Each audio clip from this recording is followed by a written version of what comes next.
Hi, welcome everybody. Hope you're having a good Dreamforce so far.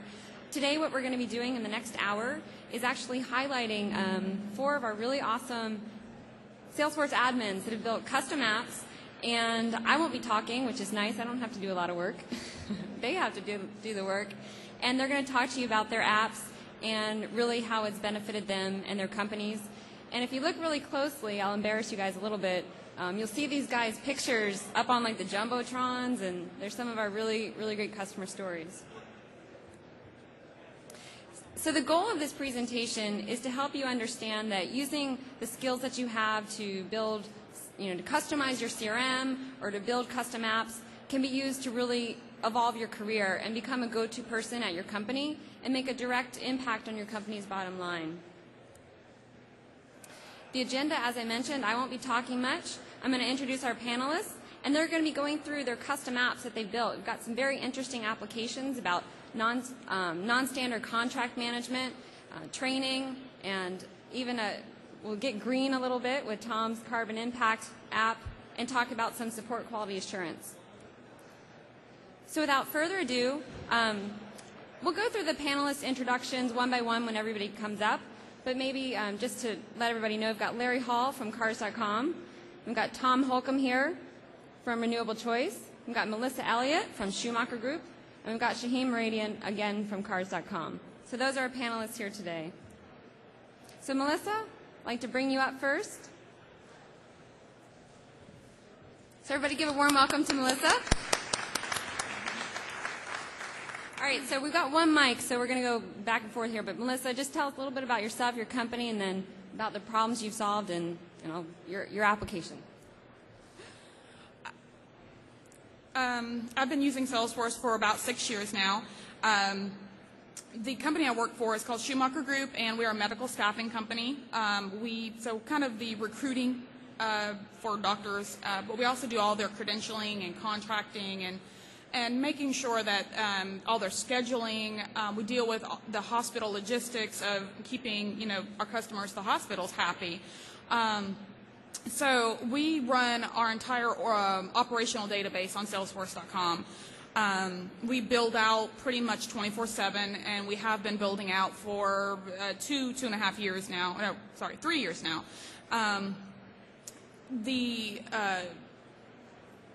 Wow, just lost my train of thought. We have between 800 and 900 full licenses right now, and we have 2,000 portal and 2,000 content licenses as well. The app that I'm going to talk about is my non-standard app, and also data quality and how we use data quality and workflows to go through and keep everything running in our org. We use field updates a lot to automatically control the page layouts.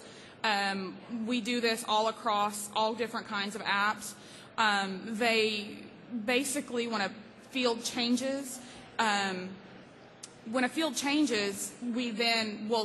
update the record type, which will flip that page layout. So it'll go from a read-write kind of access to a completely read-only lockdown from a page-level perspective for those users.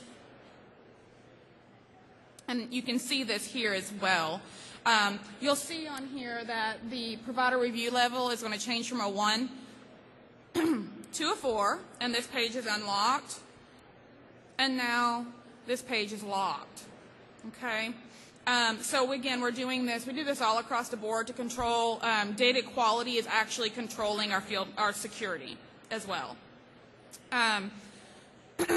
We also leverage cross-object formulas.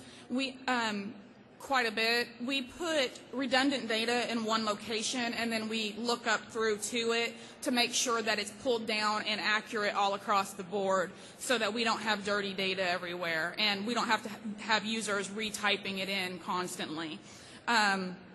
I do this quite a bit on my non-standard app. Out of about 300 fields on my non-standard app, I have probably 100, 150 of them that are lookup fields. This is our non-standard app, and the business problem behind this app is kind of different. The business problem was they wanted to automate a sticky. Yeah, a yellow little sticky. So this was the process. Lynn, this little lady that I work with, great lady, love her to death, we have a contract, right, with a doctor, and every now and then we have non-standard contracts where the doctor wants a bonus or they want to travel retention bonus, things like that. So it's going to be out of the norm and it needs to get approved. Well, she wanted to take that sticky, and our COO has to approve it. Well, our COO wanted to see it in a certain way, like all COOs. They want it their way, right? So he wanted to be able to he wanted to be able to change the value that he's approving. So if they come to him and say, I want $2 million, he can say, no, you can only have $5,000 final offer. So he wanted to change it and approve it, which with the approval process, you can't do. He wanted to see it in two columns. Can't do that either with the original approval process. So what I did is truly a non-standard approval process. It's completely generated by workflow. All the fields on the left-hand side are roll-up summaries from objects. Not roll-up summaries, sorry. Field lookups to other objects 4 to 5 levels high. And then on the right-hand side, he can change the amounts. And if you scroll down on the page, which this is a static screenshot, he can actually approve it. And it sends workflow saying approved with changes, denied, the reasons, things like that. Just like a regular approval process, but it's all done with workflow. Oh, and there you go. Wait, 1 second. So this is a little weird because we practiced the format where we both had microphones before. So I stepped back, and at the beginning, I'd like to ask a little bit more about Melissa, because the thing is, what you guys don't know, is that you've learned how to build applications all by yourself, right? And I think it's an interesting story for everybody out here, how you learned even IDE, how you learned all those things. Just tell everybody a little bit about that, about your skills. I was originally an executive assistant. My background is as a legal executive assistant. I'm just now going back to get my bachelor's. So I come from a executive assistant kind of world in an IT world, and just moved from there into marketing administration, Salesforce, and then eventually got to be where I'm at now. The thing with Salesforce is it's giving me power. It's given me the ability, a non-programmer, to go in and do stuff that really a programmer should in the old world have done, and now you don't have to have a programmer to do it. Yeah, they have to do some stuff, and I'm learning that. I also learned IDE. I learned IDE out of necessity because I had to roll this beast of a non-standard app to live, and I was like, I built all this from scratch, like next, and for all of these fields, and there's like 300 some odd fields and 175 workflows to give you some idea of the scope. So I was talking to our Premier support rep, and he's like, well, why don't you just do that with IDE and just copy and paste and change the numbers? And I was like, huh? So he told me about it. I had to roll it live, and I was like, it took me 3 months to build this. You know, I don't want to take 3 months to rebuild it. And I was going to have to rebuild it in one weekend, and I did. I rebuilt it in about 8 hours with IDE. Well, that's really awesome. So thank you, everybody. Melissa, thank you. And next, we'll work with the format. So a little, you guys already know. Larry, come on up here. So Larry, tell us a little bit about yourself and about Cars.com. Well, first of all, I'll talk about Cars. What Cars.com is, we are an internet vehicle that is designed to connect the consumer to the dealership. So a dealer will post all of their inventory through our marketing and affiliate partnerships. Consumers come to our site. They look at a dealer's interested vehicles. They submit a lead through email, through phone, even website. We do some sort of website transfer leads as well, and that's how we connect the consumer. As far as what I do, I actually started out in sales, used to work on our account management team, and then I became the CRM admin for the sales side of our organization, as well as the trainer. So I've been using Salesforce probably for about 5 years. I'm the only person right now who trains all of our salespeople when they come into the organization on how to use Salesforce. We have about 200 sales staff, with the bulk of them being in the field using the Salesforce Enterprise Edition. Some of them are on mobile, some are on Mobile Lite, so we have a pretty rigorous training program that we put them through before that we consider them, Salesforce certified, essentially for our organization. What my big challenge and what I did in Salesforce, the application I created is called TeachForce. It's used to track training. As I said, I put these guys through tons of training. They've got to be sick and tired of me after they're done. I tracked everything using an Excel spreadsheet. So my Excel spreadsheet, just like anybody else's Excel spreadsheet, sometimes those things just get convoluted. Your data is dirty. You're putting extra fields or extra data into columns that you don't necessarily use, or it just looks ugly. So what I decided to do was, of course, create this little app called TeachForce. And what TeachForce is very, very simple. I'm a simple guy. I believe in the mantra of KISS, or keep it simple, stupid, just because, we're dealing with salespeople here. They don't like to use Salesforce as it is, so what we have to do, as a CRM team is make it easier. Put really build the value of the tool for the salesperson.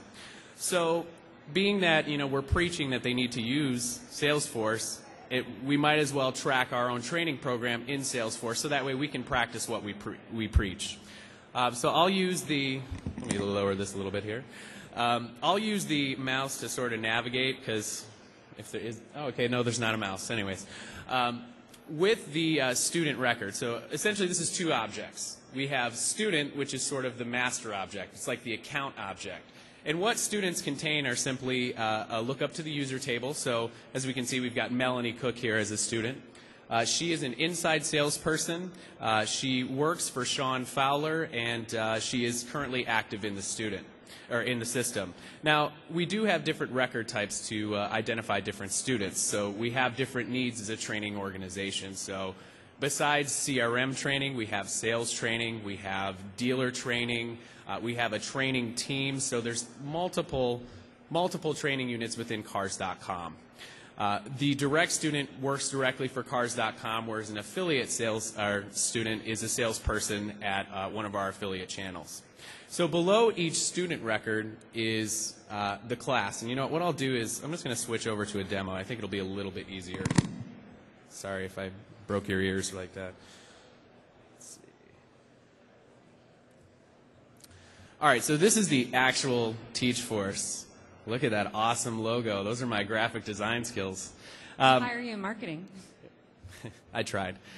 So here we have the an actual student record. So all of our direct students, people that work directly for Cars.com, they get an actual student name, where anybody who works as an affiliate or through our partner channels, we don't actually put their name in there because they're not users of the system. We actually associate them to contact records. So if I go in and I click on Amanda, well, let's find somebody who's got a lot of training. Let's see. We'll go to Melanie.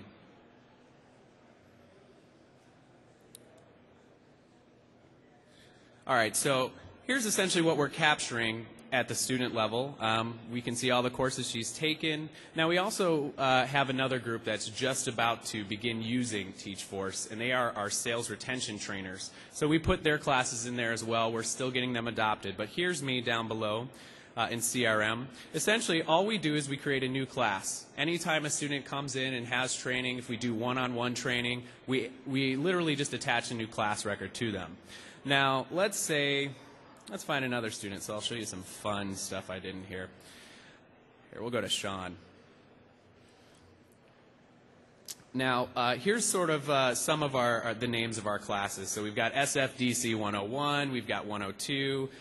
These are just simply related lists, pick lists, and we just pick a class. We added some sort of fun stuff into it, and those are, of course, course descriptions and trainer pictures. Look at that mug. I don't know. I think that's actually a better picture than the one with me. Just in case you're wondering, my hands are not really that big. That picture at the beginning, it's like Edward Scissorhands or something. Essentially what we can do at the class level, we're really tracking, you know, what the name of the class is, how long was the class, who was the trainer, and of course, did they complete the class? You know, because obviously we want to know, did they attend the training? So if Sean did not attend this training class, we would mark him incomplete. So how do we get this out to the organization? Well, we have a dashboard. And that dashboard simply captures all of our activity in bulk. Oops, not this dashboard. Let's go to CRM. Ooh, there we go.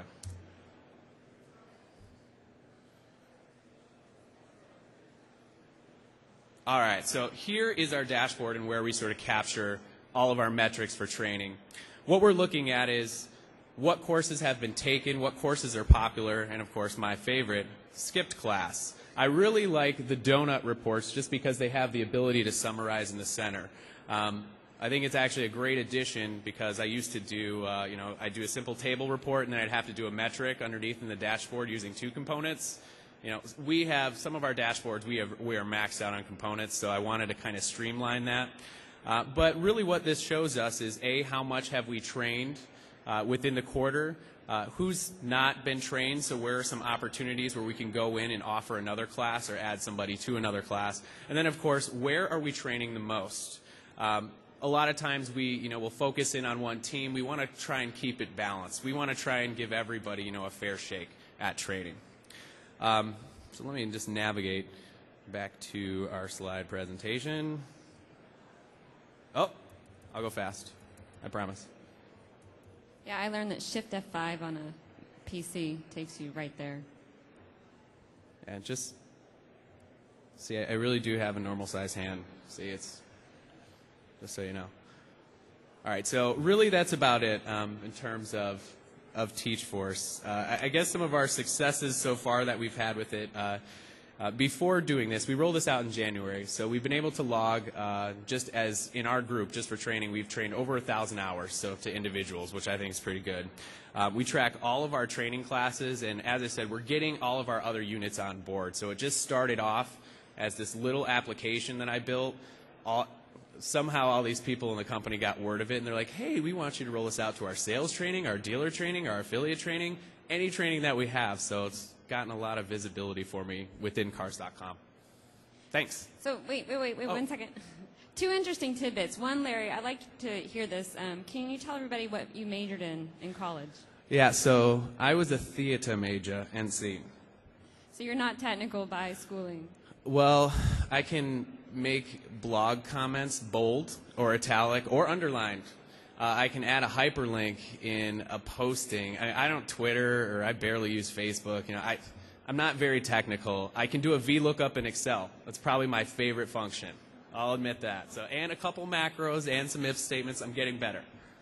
So. And the second thing was, so Larry actually did a webinar on this previously, and I thought this was an interesting story. I don't know if you want to tell, but what happened after you said you guys were evaluating a learning management system and kind of how this has evolved for you at Cars.com? Yeah, so we're actually this is, with our training team, we're really taking TeachForce and exploring what are our options to have sort of an in-house LMS.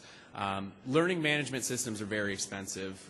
There's a lot of different pieces and components that go into them. SCORM compliancy, to name one. You've got to be a way to deliver, or there has to be a way to deliver e-learning material. There has to be a way to test the student. So what we're actually doing is looking at registration for both our affiliate and our direct students so they can see a calendar, self-register themselves. We're looking at ways to test using Force.com sites, as well as we have a survey tool right now called ClickTools, and I've kind of been playing with that as well since, we have the service. Might as well see if we can, use it to test. And now, actually, with the announcement of content being free, I can really see us, creating some related resources that we can send out to our students. So when they need information, we can just send it out to them. It's all within content, so we'll definitely be beefing this thing up.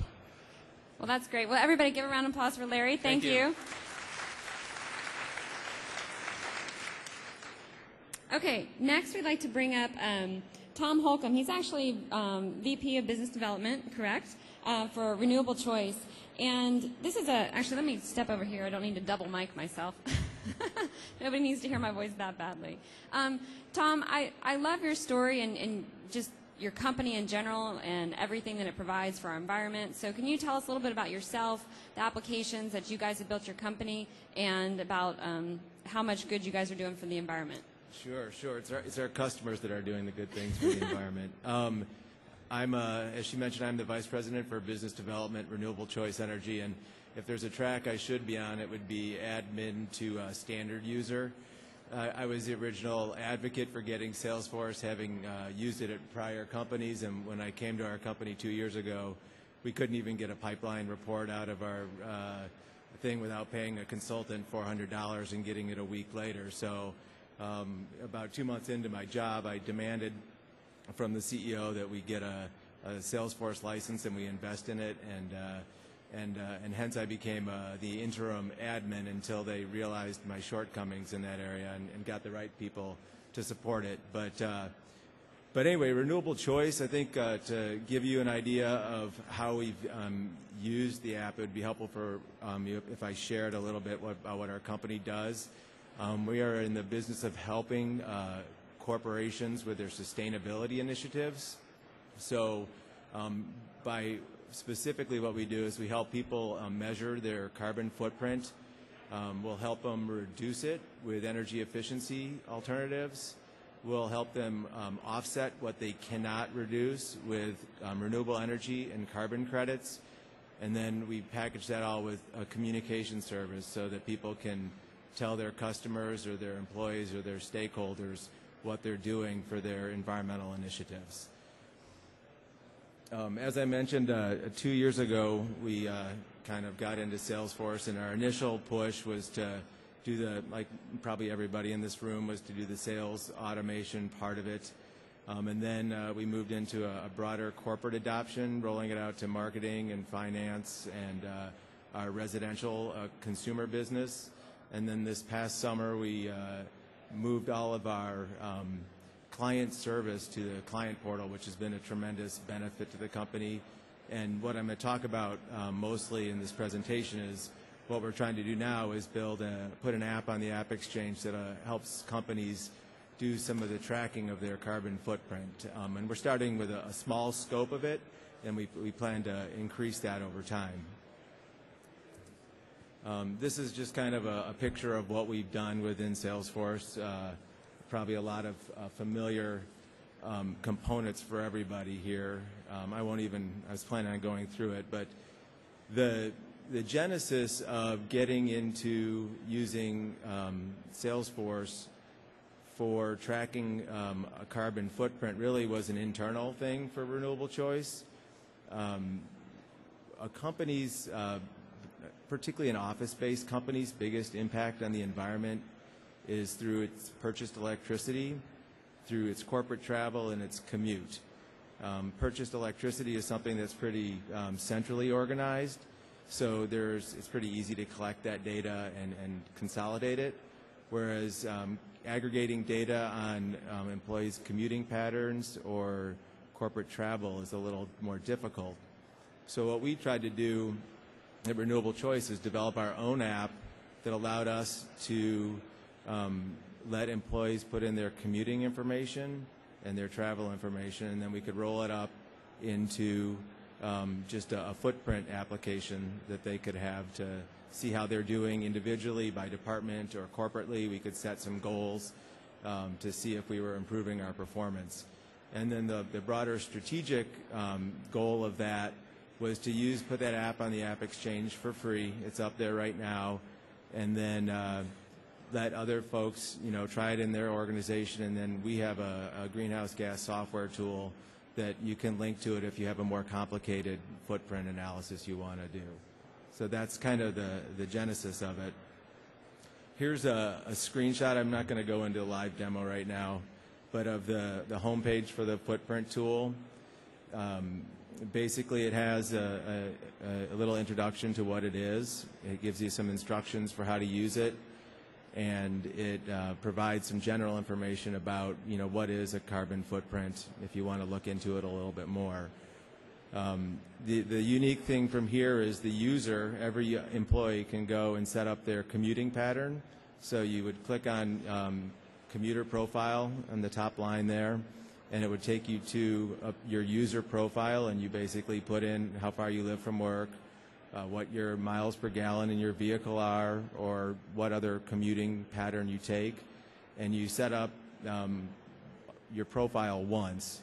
And then on a week-by-week basis, you would use one of the icons on the left side, and you'd set weekly commute, and if it's the same as your profile, you would just, click save, and it will calculate your emissions for that week. If it's like I ride my bike more in the summer than I do in the winter, I can change it every 6 months to a different profile. Or on that week, if I travel to San Francisco for a Dreamforce conference, I can get rid of that for that week, for example. So that's how the commute works. It's pretty straightforward.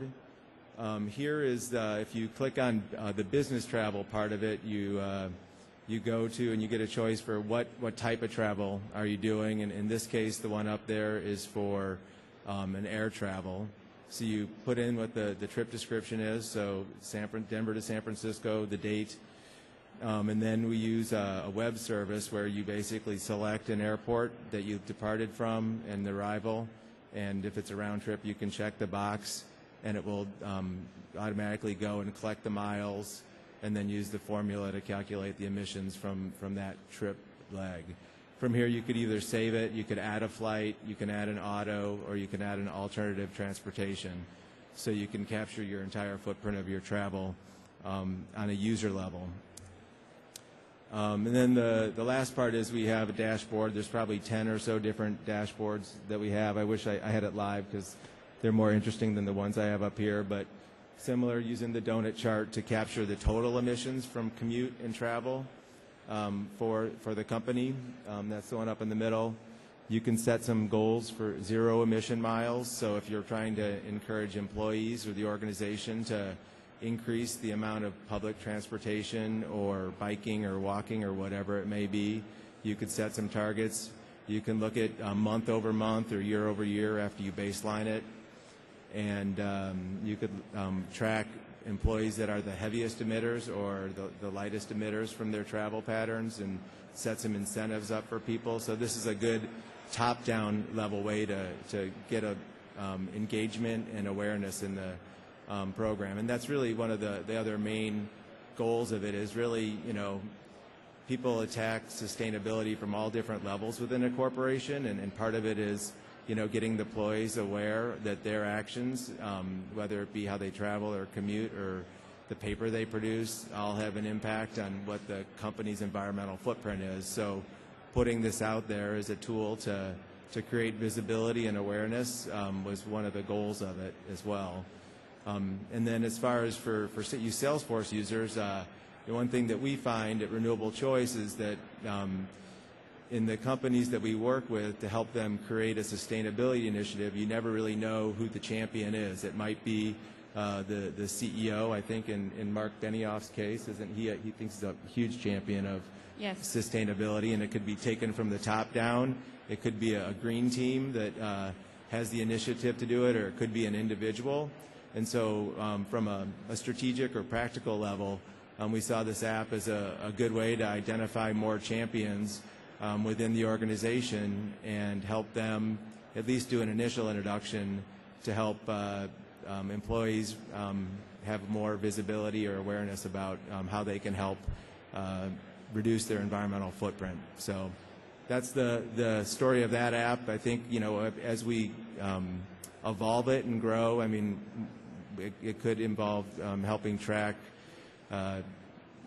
more complicated emissions inputs. If you have if you're Whole Foods Market, for example, and you have 800 stores around the country, there's a lot of different emissions data that you have to collect at each of those stores. So the structure of Salesforce could be useful in setting up different users and views to collect store-level data as well as employee-level data. So we plan on evolving it, and then continuing its integration into our calculation tools. So so Tom, that is it's a really awesome app. I mean, at Salesforce, you mentioned we talk about philanthropy a lot, and we have the volunteer force, but we don't really have the green, emissions management. And as you mentioned, your guys are going to be putting this on the App Exchange. It went up on the App Exchange a week ago. It's in QA review, and it's in beta form. So we're looking for people to test it and break it and tell us how we can improve it. That's awesome. And I just want to ask, because your title, you're VP of Business Development, right? So you shouldn't be able to create applications, right? Well, before I became when I got our CEO to purchase it, I realized my butt was on the line to make it successful. So I had to figure out where the setup link was, and that it was more than just customizing my email. And it's really a testimony to the tool and how intuitive it is that someone who's really not very computer savvy could. I set up the whole Salesforce automation myself. I was rather proud of myself. So good. Well, we're proud of you too. Yeah, thank you. Our environment will be happier for it. So everybody, thank you for Tom. Thank you. Very great application. All right. So the last person that we're going to be highlighting in our showcase today is he's one of Larry's colleagues at Cars.com, and Shaheen Meridian. I'd like to bring you up. And Shaheen, will you tell us a little bit about yourself and a little bit about what you do? Sure. So my name is Shaheen Meridian. I work for Cars.com. I'm kind of like Larry's counterpart. So Larry works in sales, doing the CRM development for them. What I do is I support our support teams and do the development so that they can do what they need to do in terms of case management. I also handle our account management teams and make sure that they can have all the tools that they need to proceed with their account retention duties, that type of thing. So I've been working for Cars.com for about 3 years now. So for all that time, we've been using Salesforce. We're very dependent on the email to case functionality of Salesforce. So that's pretty much how we do our support side. I'm going to be talking about our quality assurance app that we built today. So Shaheen, before we get started, I just want to ask, because we've been talking with them about how they've kind of learned to build the apps where they didn't really have much technical background. Can you share us a little bit about your experience? Because I think you might happen to be the most technical one on this stage here today. It's sad when I'm the most technical person out of a panel. So pretty much my technical background was I dropped out of college, computer engineering 2 years in. So I got a taste of HTML, did some C++, and then decided that I wanted to write nonfiction. So I write pretty emails now with my degree. That's pretty much it. But yeah, that's the extent of my technical knowledge. Actually, Larry might be a better blogger than I am too. So. Okay, well, do you want to tell us a little bit about the problems that you saw in quality assurance and in your customer support, and go through that, and then tell us about how you solved those problems? Sure. So I kind of jump in. I'm bad with PowerPoint too, so if you guys see me going back and forth between slides, that's just, you got a bad PowerPoint person up front, so that's just part of the game here. So we built the quality assurance app. It's called Torque. And basically what it is it attaches to a case, and it essentially lets our quality assurance team go ahead and score every case that comes into they work out of a queue essentially, and they go through and they rate how cases were closed. Did they meet the needs of their did they take the correct steps? Did they respond in a timely manner? That type of thing. So I put up just a little bit of a process flow here so you guys can take a look, just because you don't really get what the process is just from me talking about it. So from a customer standpoint, pretty much what you do is you're going to go ahead and email our Cars.com support. We have 5 teams that at Cars.com that I also support. So they email, the customer emails, and then our customer service rep takes ownership of that case. It falls into their queue. They take whatever action it is that they have to take on that case. That case shows up on the QA report. And then the performance management team makes a decision at that point if they're going to QA that case or if they're just going to not QA that case and move on to the next one. And they have service level agreements that they have for that. I think they try to reach about 15% of all cases we say have to be QA'd. If they do QA it, then what they do is they create a Torque2 object, and that stores all of the QA data. And once that happens, the case is scored on that Torque2 object, and then we have notifications that go out based on that scoring. If you get 100%, basically the only notification that goes out is to the owner, and that lets them know that, hey, your case was QA'd, here are any comments. If it goes below 100%, those notifications are also instantly sent out to their managers. So if there's any action that a manager needs to take, they can do that right away. It's all in real time. So I just got a quick screenshot here. I'm going to kind of talk you through this. At the top, we've got our case details, really the classification fields for the Torque2 object. Since we've got the case details in there, when we're running reporting on this, we can go through and pull out all the case details as well. So we can run reports on Torque2 based on who sent the case, what issue was the case based off of, when was the case created, that type of thing. Looking down, we have record types for our Torque2s. So for each of our 5 support teams, we have a specific Torque2 object. And then we also have Torque2 record types that tell us what kind of evaluation this is. So we don't have just one standard field, which is one of the reasons why this application was a little complex. If you look at the record type on this one, it says it's a dealer cancellation evaluation. So in this case, the support rep was handling a cancellation where one of our dealers was canceling their package. On the right side, you can see the QAC. That basically says who QA'd this case. And then we have the next section, which is score and comments. So we've got the torque score field, and then there's 3 other fields there that I'll touch on in a sec. They're all kind of tied to torque score. And then underneath that, there's the breakdown. So this is really essentially the form, right? On the left side, you've got your criteria, and on the right side, you've got the percentages. At the bottom, we've also got a dispute mechanism. And I'll talk about that. I'm going to loop back up to the score. What's interesting about this is we initially wanted to use some math to basically calculate the score based on if the answer was correct and if the percentage, and then weigh it based on the percentage. The problem with this is if you use standard Salesforce formula fields, you run into this 3,000 character limit. So you can't really do any complex mathematics using Salesforce formulas. So what we did is we leveraged some custom Apex code. We went ahead and we wrote the scoring calculations right into Apex, and we were able to use that custom Apex code as opposed to the formula to really use one field for 6 record types. Really, we could make 30 different record types of Torque2, and we'd just be able to add it to the code. We're able to easily scale it using that.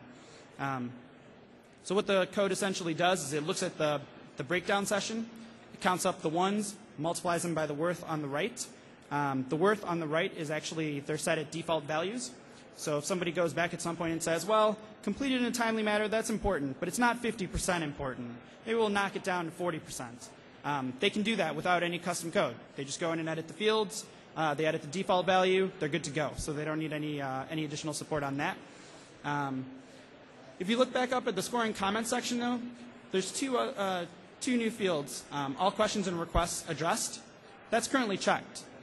Into our scoring logic, we also added a criteria where if they didn't answer all the questions and requests, the QAC can uncheck that field, and the QAC automatically gets assigned a score of 0. So we were able to write that into the scoring logic as well. I know it sounds harsh, but seriously, the worst thing that can ever happen in customer service is when they don't answer your questions. You ask one question, you don't get them all answered. So it's tough. It's tough life. At the bottom, we've got a dispute section. So if a rep feels that they were scored unfairly, a good example might be that all questions and requests addressed scenario, they can actually go ahead and click on the dispute button over at the top and log their comment on that dispute. They can say, hey, I don't think that this was scored correctly. I want it to basically be recounted. And that will trigger off notifications to our performance management managers. Sounds redundant, but that's really what they're called. So that'll send out the notifications to them. That'll let them know that they can review this and see what's going on with that. So Shaheen, you were able to build your application, which you didn't mention this at the beginning, but how many calls do your customer support reps handle? It's a large amount, right? Yeah, so we get not only calls, we do, like I said, email to case, we do calls, we have web to case. We take in excess of about 10,000 cases a month, so it's a pretty big chunk. And then to QA 15% of that, that's about, 1,500 Torque2s that have to be created. And I think the team is maybe 5 people for the performance management team. So we've tried to streamline this tool as much as possible using things like default values to make it really easy to use. Because like Larry says, if it's not easy to use, nobody's going to want to use it. So So that's awesome. So you've got a little bit of Apex back there. So that people want to change the weighting of the valuations, they just change the percentage, and that's all done. They don't have to like write any code and everything. That's right. It's all plug and chug, and that's by design. One of the things that I really wanted to stick to is once you start doing things like custom Apex code and you start doing things like Visualforce, it's awesome that you can do these complex changes, but then it really makes it much more difficult to maintain. Because if you need to make a small change, then you have to chase down a developer. You have to get their time to really, they have to split their time on what they're doing to help you out with something that maybe to them isn't as important as it is to you. We wanted this to really be owned by the people who were using it so that they could quickly make changes as they saw fit. Okay, well, thank you so much, Shaheen. Everybody, round of applause for Shaheen. Thank you. Okay, so we've had everybody, our panel, talk about everything from training to being green in the environment to managing non-standard contracts and even to scoring your QA department. So now I'd like to open up the floor for really any questions. You guys can all come up here, maybe stand up here if you have. Does anybody in the audience have questions you'd like to ask the panelists? No questions? All right, well then thank you everybody for attending, and last big round of applause for all of our guys. A few logistical items. The next presentations in the Admin to App Builder track, a really great one tomorrow morning and Friday. Sati Hillier is going to be going over how you can take your apps and really spice them up by adding custom logic and custom user interfaces. So if you're curious about Visualforce and Apex, it's a great session to go to. And then on Friday at 10:15, Eric Stahl and Model Metrics will be reviewing how you can take a spreadsheet and just with a few clicks, literally have an app created for you. So you don't even have to go through the steps of creating it. So those are two great sessions. As you heard from the keynote, you can get 100 free users and deploy your first custom app on Force.com for free. You just go down to the campground to get those users. And then all the content is made available on DFC, and you can pick up your workbook here in the Force.com zone. And please give us feedback on all of the sessions by following up online for filling out your surveys. So thank you very much, and have a good Dreamforce.